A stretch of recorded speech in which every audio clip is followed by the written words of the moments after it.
লালাজির এক পড়শির কাছে ছিল একটা গরু,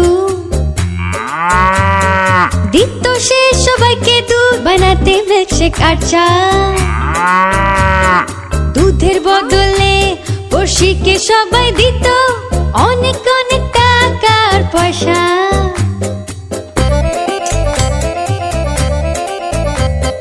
টাকা পয়সা দেখে লালাজিও তখন আলো গরু দুধ বেচবে বলে। কিন্তু লালাজি গরু পুষতে জানতো না, দুধ দুইতে পারতো না।